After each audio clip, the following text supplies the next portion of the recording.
Hello everybody, I'm George from Ireland. Here I am at Kilmichael, County Cork. So this is the site of an important armed action in the 1919-21 conflict when the IRA was fighting the Crown Forces, and this was the Crown Forces' heaviest loss of life in Ireland in that conflict. So it was a very significant moment, some would say a seminal moment for the conflict. And you can see here the bilingual memorial. And it was dedicated in 1966, as in that was the Golden Jubilee year of the Easter Rising. So many Republican armed actions, attacks on the Crown Forces were commemorated that year. Tom Barry was the commander of the West Cork Brigade's flying column, because some IRA men were part-timers, do their ordinary job, whatever it was, and help out the IRA in some way, which didn't necessarily mean fighting. Could just be hiding guns, delivering ammunition, gathering information, whatever it was. But the flying column were usually full-time IRA men, and on the run, hiding out, living under false identities, staying in sympathisers' houses, sleeping rough, things like that. Some had been unemployed beforehand, others had not. But anyway, Tom Barry, don't want to go too much into his background. He's actually born in Kerry. He was the son of a Royal Irish Constabulary officer, as in police officer, which he doesn't mention in his autobiography, Guerrilla Days in Ireland. So what he admits is perhaps more telling than what he includes in that.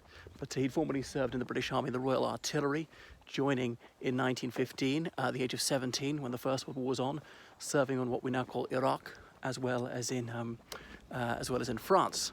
But anyway, he came back here. Don't want to get too drawn into his biodata, but joining the IRA in 1919, they were initially suspicious of him, and he seemed to be a conspicuous loyalist before that, part of the Royal British Legion, as in this organisation for former members of the British Armed Forces. But anyway, so the conflict was started anew in January 1919, the day that Dáil Éireann opened in Dublin at the Mansion House. 2 RIC men were shot dead by the IRA at Solidbeg, County Tipperary, and gradually the guerrilla conflict, it intensified, and West Cork was a real cockpit of that conflict. Anyway, so the West Cork Brigade had something about 100 firearms, whereas obviously the Crown Forces in West Cork had a couple of thousand people between the RIC and the British Army. But now the RIC obviously suffered natural attrition, men who reached retirement age, who died of natural causes, people who were dismissed. Some were shot dead by the IRA, others shot and invalided out. Some people resigned from the RIC, either because they didn't like the RIC's new counterinsurgent role, or they're afraid of being killed. Combination of the two. And there were very few recruits from the RIC coming through. The RIC was overwhelmingly Irish, and was actually even more Catholic than the general population. So the auxiliaries were formed. The Auxiliary Division, the RIC, was to fill those gaps caused by this, and they recruited men from Great Britain who'd previously been officers of the British Armed Forces, usually the Army, occasionally the Royal Air Force, or even the Royal Navy.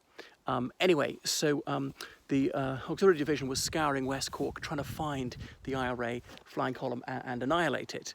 But they made the mistake, the auxiliaries, or the Auxies as we call them, of establishing a routine.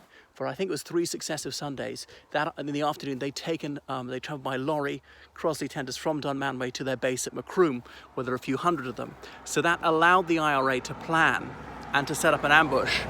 So the IRA, they usually travelled in the hours of darkness to minimise the chances of detection, and the Crown Forces seldom went out after dark in West Cork in those days because it was too perilous for them. But anyway, about 8 o'clock in the morning, the flying column got here, and they took up positions here behind some of these hedges, and there were dry stone walls. They actually managed to loophole them because they had hours to do it. Some local people supplied them with a bucket of tea. So that delay out there, it was quite cold, wet day, so they might have been soaked to the skin. They were in danger of getting pneumonia, but because they had no idea when or if the Auxies would come by. But indeed they did.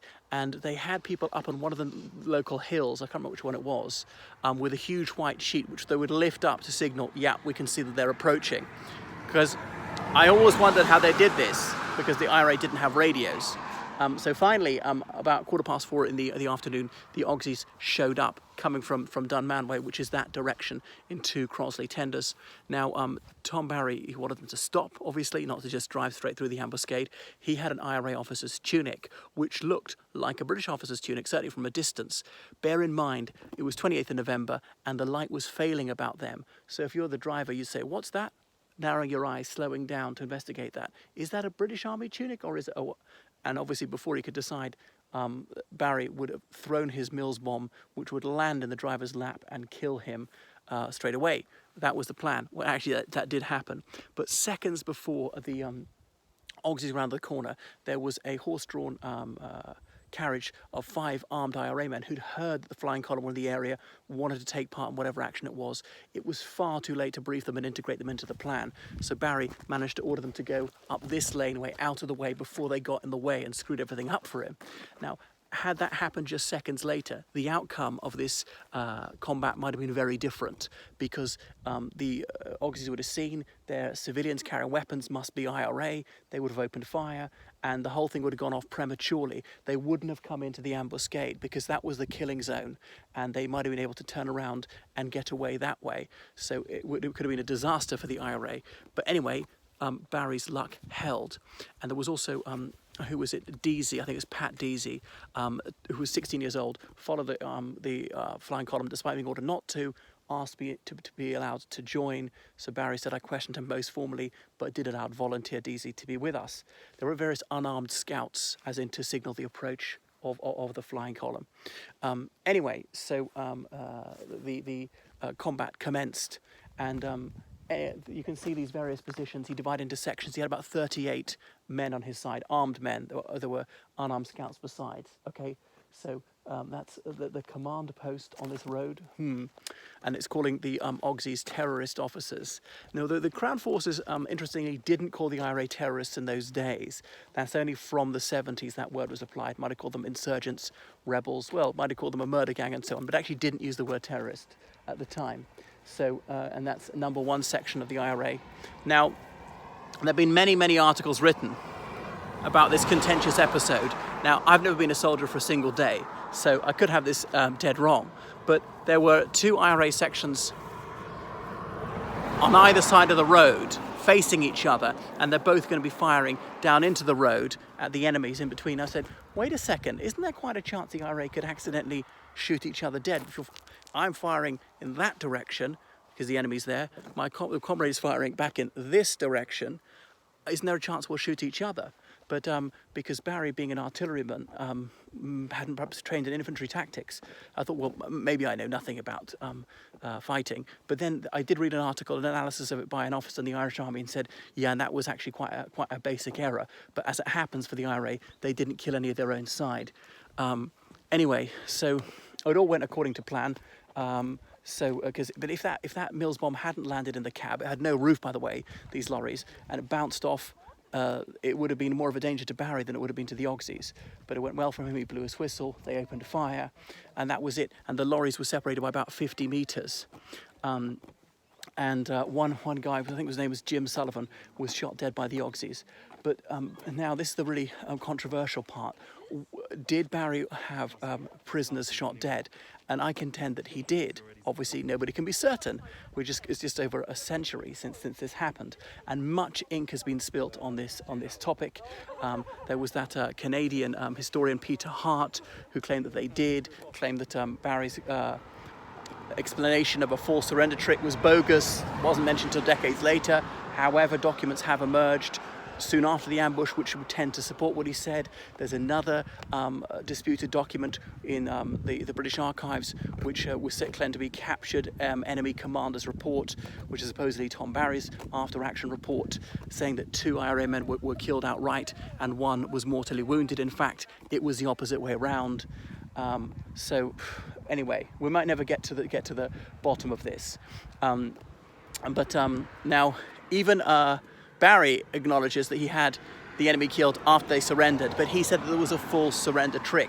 So some guy said, we surrender, threw away their rifles, and then got out their revolvers and opened fire again. And having said we surrender, a couple of the IRA stood up to take the enemy surrender, turned out to be a fatal mistake for them, and they were shot, including Pat Deasy and another chap whose name escapes me. But anyway, Barry said, no quarter, we fired it, they're all dead, and they were almost all dead. It was assumed they were all dead. Actually, one of them had disappeared over there, had hidden under the lorry and run off. The shades of night had fallen down. There was poor visibility, being a cloudy day at dusk, and he made good his escape, disappearing into the gathering gloom. So to stiffen the resolve of the IRA, most of these guys had minimal training from Barry. He said there was drill amidst the dead, forcing them to march up and down here. They burnt the lorries to regain their composure, and so he had control over them. So it can be, I imagine, quite a discombobulating thing, killing someone for the first time. I've never killed anyone, and people could ruminate on the finality of what they have wrought. But anyway, I'm not sure if they're able to carry away the enemy weapons because there have been so many of them. But then they marched to Granure over land. They'd taken the corpses. Well, I'm sorry, they're two wounded comrades and the guy who'd been killed to a nearby farmhouse. They summoned a priest and a doctor, but the two wounded men, they expired about 10 o'clock that night, and they were temporarily buried in a bog. They had a proper funeral at Castletown, Kenny, not far away, a couple of nights later. Now, that one man, Guthrie, who had run off, Auxie, he managed to walk towards Macroom, which is that away.